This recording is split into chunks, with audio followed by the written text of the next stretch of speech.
Recording in progress. Hi. So today I'm filming in a different location. I'm currently house sitting and pet sitting, so you might hear dogs bark in the background or outside noise, so I apologize if you do. Today this video is going to talk about the recent Mercury retrograde that we went through. I don't remember the exact dates, but it was Mercury retrograde May/first week of June 2022, in case you watch this video years from now. I want to say it was Mercury in Gemini. So those that know me know that I recently got married. That's why I've been kind of quiet on my channel, because a lot goes on when you're getting married. And with the getting married, there's just like a lot that I want to talk about. Some of it I'll do in this video, and some of it I'll do when I have the time to sit down and actually write stuff out. And I'm sure I'll do a few vlogs on it and a few videos on it, just because marriage and being a bride has a lot of stuff that comes up. So we decided to get married May 24th, which ended up being during Mercury retrograde. And leading up to the wedding, we knew there was going to be stuff that happened here and there because of Mercury retrograde.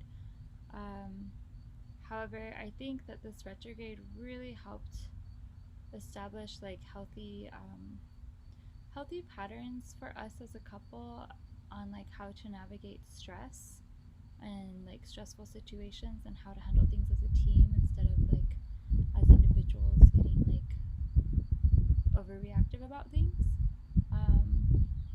And for the most part, the wedding, like, we thought we dodged most of Mercury. Most of our Mercury retrograde tended to happen during the honeymoon, which was like June 1st through the 7th, which some would say Mercury retrograde is over, but that was actually, I think, the post-retrograde, which to me, I believe pre-retrograde, Mercury retrograde, and post-retrograde are all, they all add up to Mercury retrograde to me. I don't think it's over just because Mercury goes direct. So with the wedding, we had our venue get canceled 7 days before we were supposed to get married, which totally resulted in me like ugly crying and being stressed out trying to find a venue. And then it worked out. We ended up getting married at this park that was down the street from us. It's actually like my favorite park here in Albuquerque. It's called Kit Carson Park.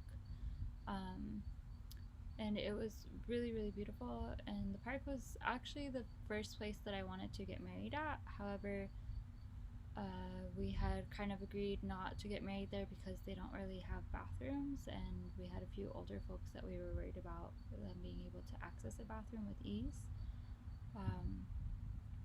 So yeah, we got married there. It was kind of funny though, because basically everything that I wanted ended up coming true after all, which I don't know if y'all remember me talking about Chiron retrograde last year, which activated all kinds of stuff for Chris and I as we were wedding planning. But the Chiron retrograde, we had a lot of arguments and stuff in our engagement about how to do the wedding, because Chris's Chiron is in Taurus and mine is in Cancer. So my Chiron is the wound of family abandonment, and his is the wound of self-worth and materialism. So he was getting caught up on like people and pedestals and decorations and all that, and I was getting caught up on having my pain on display for everybody to see, you know, because my family wasn't going to be there. Obviously, wound of family abandonment.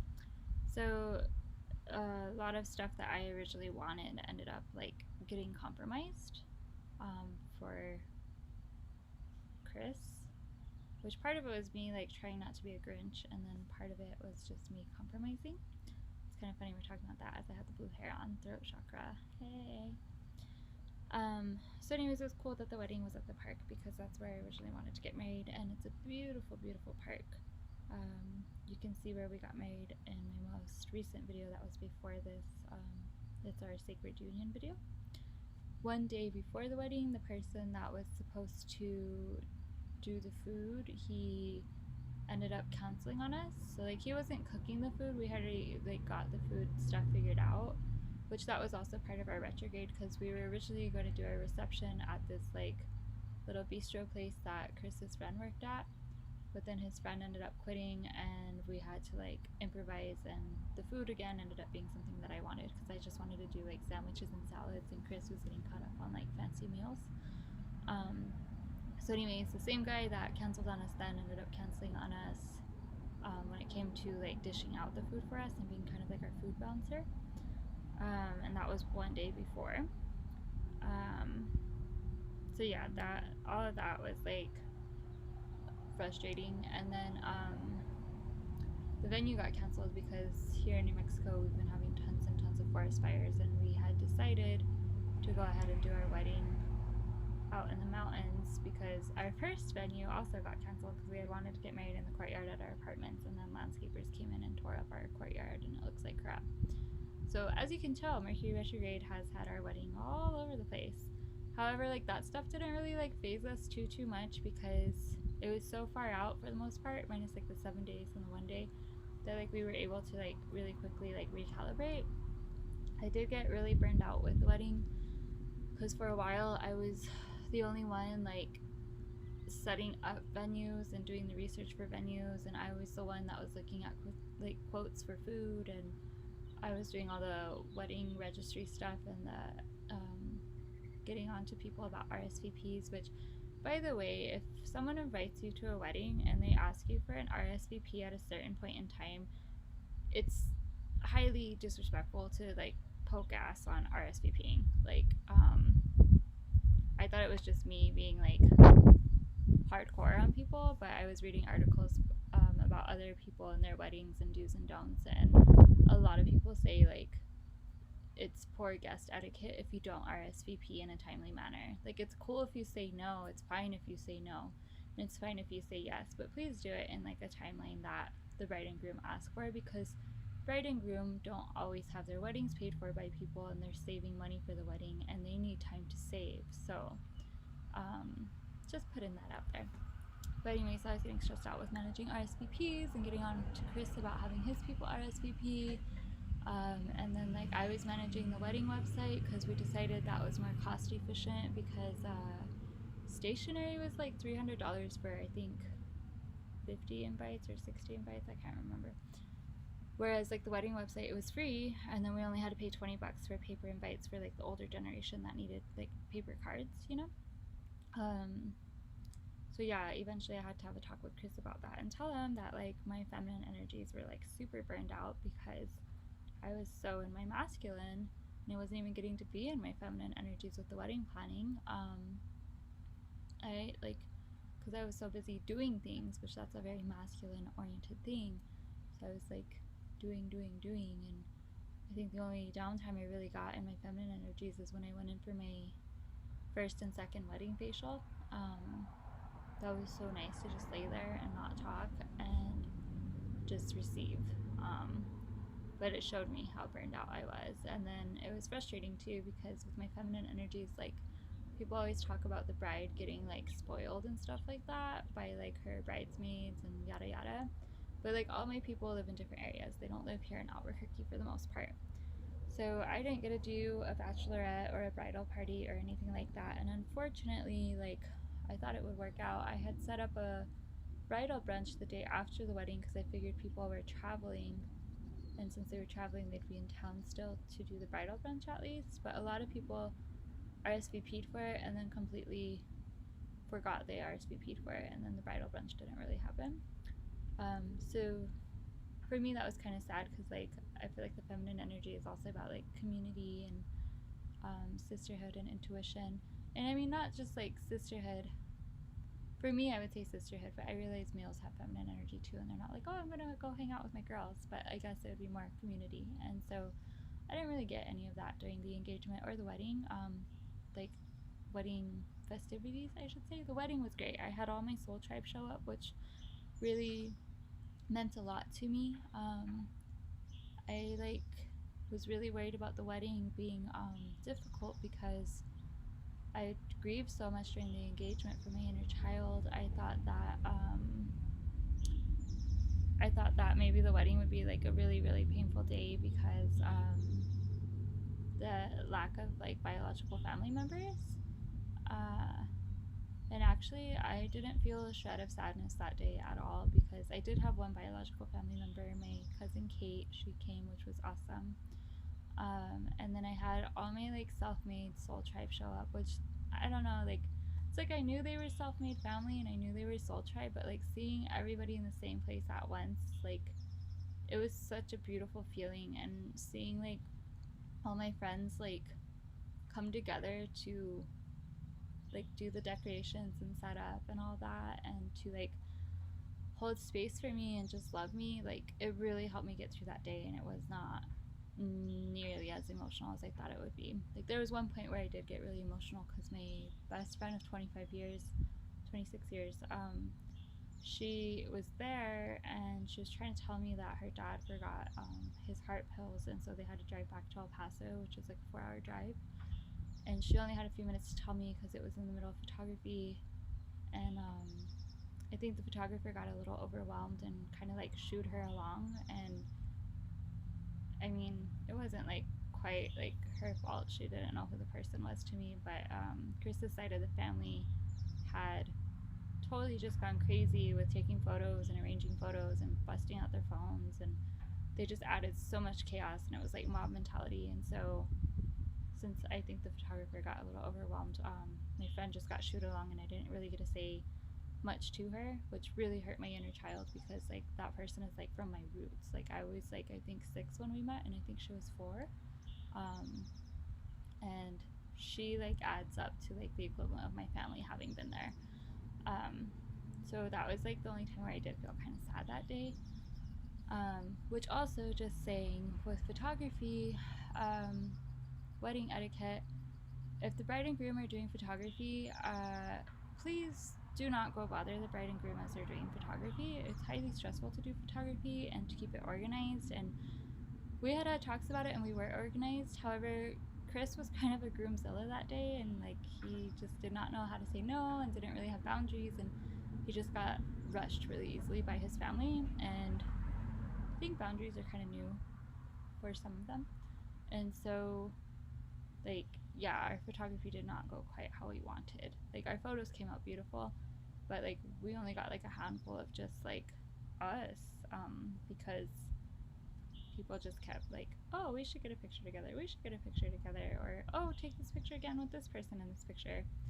So just like word to the wise, if you're ever part of like a photography session for bride and groom, like just do as the bride and groom say. Do not bust out your phone. Like they paid for the photography. Like you do not need to take pictures on that time that they paid for. Like just, you could take pictures later on after they're done with photography, but don't do it during photography. Highly disrespectful. Which my soul tribe was really respectful, and like they all waited patiently to do photos and stuff. And it just goes to show like the coming together of two sides too. Like this is what I signed up for. So yeah, photography was kind of stressful. It was really cool though, because like a big element of the wedding that was important to me was setting sacred space for the wedding, especially since it was like outside. I had a lot of fun doing that. Like I used crystal grids and incense offerings and like a floor sweep of salts and herbs, and I used prayer and song and sound bowls, and it just felt so lovely. And the place, you could tell, was just so blessed with love, and it was really awesome. And it actually kind of, I think, opened up a door for me later down the line to sorry, my ankle's sore, to maybe work on being like a wedding officiant or something like that, for those that are like wanting a wedding that involves like sound bowls and energy healing and stuff like that, instead of like a traditional wedding. So I mean, that was cool. um, let's see. So then after the wedding, I went to visit my mom for a few days, and like that was really hard for me. I think that's where I really had my meltdown about everything. Like, because I remember my cousin had said that like there's such a thing as post-wedding grief or something like that. I can't remember how she worded it, but like I was like, okay, cool. And then when it hit, like all the love of my soul tribe wasn't around, and like that space wasn't being held. And then when I went to see my mom, like I think she felt so guilty about not being at the wedding that she couldn't fully express like her happiness about the wedding, which like really hurt my inner child. Like, why can't you just like get over your pain and your shame and your blame briefly and just like display happiness with me, for me, please? So I mean, we had a good visit, but it was like she didn't really talk much about the wedding. Like, she watched the video. That was the whole reason we took the video. She watched the video and then she didn't really say much about it. She just said she was sorry she wasn't there. And then meanwhile, Chris was here in Albuquerque, and like his mom and dad stayed and helped clean the house, which was really nice of them. And then, I mean, he basically, to me, like it felt like he basically got to be a bride for a week because he just had so much love and support that was ongoing with his family. And that did make me jealous and it did hurt me. And then there was just a lot of grief that came up after my mom. So then when I got back from her, I ended up going ballistic and losing my shit and having like a really ugly meltdown of like wedding stuff and then who knows, inner child stuff from some point in time, which then resulted in like a healthy conversation with Chris, because first it was an argument, then it turned into a healthy conversation. So I mean, it was good. I just wish like we hadn't had a fight right after the wedding, which that's another thing with weddings. Like I think everybody like romanticizes weddings, and like a lot of people forget to mention like weddings are two humans getting married, and humans come with a lot of complex emotions. And I don't know about all weddings, but I know a good chunk of weddings probably have a lot of emotional debris and stuff that pops up as you're engaged and all that. And so as much as you want it like picture perfect, you got to understand like it's not realistic at all. And like I didn't really care that much about it being picture perfect because I figured my family already wasn't there, so it's already not picture perfect. But like I could tell Chris was really surprised when we got in that fight, and he's like, well, we just got married and we're already fighting. And I'm like, well, that's great because we're probably gonna fight more in the years to come. But yeah, just be kind to yourselves because it's not necessarily going to be picture perfect, and we're all just doing the best we can in this human experience. And sometimes grief and anger show up in crazy ways after the ceremony. Like maybe the ceremony itself is great because you're so lifted by love, but the body has to like let go of those underlying emotions at some point if you're not one for repression, and it will. And there's nothing wrong with it, and you and your partner signed soul contracts to grow together, and part of growth comes through really uncomfortable moments, so just keep that in mind. Let's see, so after I got back from my mom's, I did my first ever mushroom trip. I did it so that way I could just really purge and release and prepare for the married life with Chris. Like I wanted to make space within me to like take on the role of being a wife and all the positivity that that can translate to. So the mushroom trip, I'll probably do another video on that, but it was really, really good and really, really healing. I experienced like thousands of deaths, thousands and thousands of deaths, past life deaths for sure. And then my inner child got to play like so much. Like the mushrooms were kind to me. Like they started me off with just like nothing but love and laughter, like for 2 hours straight. All I could do was like laugh and laugh and laugh, and then Chris couldn't stop laughing because it's just like laughter's contagious, you know. And at one point Chris was laughing because I was just like, oh, I'm just laughing with God's so funny. And I could just feel all the love, and I'm thankful for the mushroom trip because it's like I'll never doubt the love that my creator has for me ever again. I don't think I ever like consciously doubted it, but I think unconsciously I did, especially being raised like in a Catholic background, religious programming and all that. But yeah, it was a really beautiful experience, and all the death and dying was actually like really beautiful. Like physically it wasn't fun, but like emotionally and spiritually, it was much needed and much appreciated. And I feel there was a lot of completion that was able to take place with that mushroom trip. And then I think it was like 2 days after the mushroom trip, we went on our honeymoon. And I don't think I would ever do a mushroom trip and go to an airport so soon after. I didn't realize that it opens you up quite like that. And so I was really sensitive to a lot of energies, and I was like nauseous flying and stuff, which is like not normal for me. But then we went on our honeymoon. Remember, it's still like post Mercury retrograde, and freaking we get to the airport. The rental car that we had already paid for back in November, they told us we couldn't rent because we didn't have a credit card. And we're like, well, if we can't rent it, then why did you let us pay for it? It makes no sense.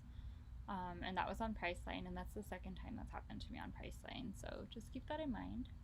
I think the first time it happened to me was with Budget, and then the second time it was with Fox. And then I think with Budget I rented from Enterprise afterwards and was fine, and with Fox I think we rented, I can't remember who we rented with afterwards, but it was fine. Or maybe Fox is who we rented with next, I don't know. But anyway, so we got there, and then it took us like an hour and a half to get a rental car, and we had like woken up at like 5:30 in the morning. We'd had a meal at like 6 in the morning, and then because there wasn't much room for like eating at the airports and stuff, like we were so hungry, and we didn't get to eat till like 5:30 p.m.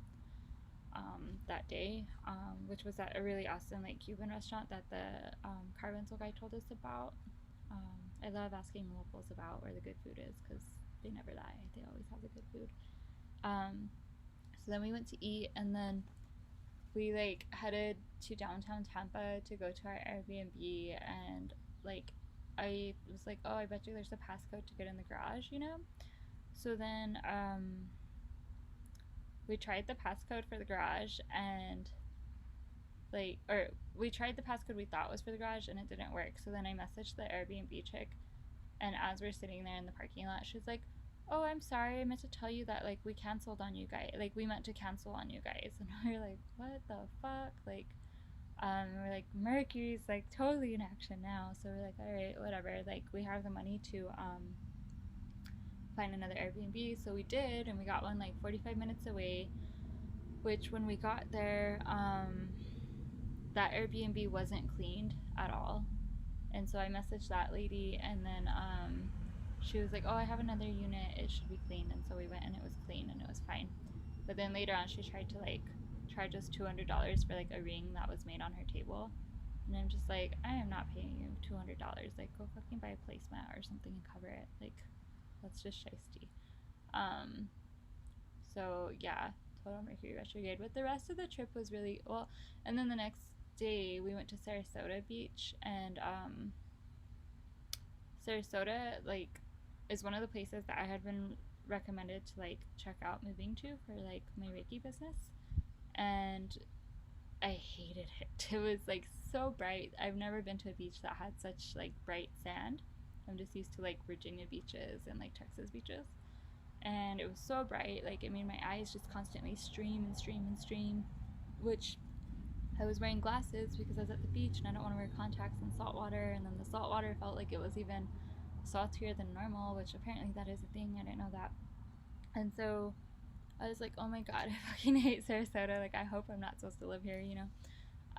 And then, like, we went to, the day after Sarasota, we went to another beach.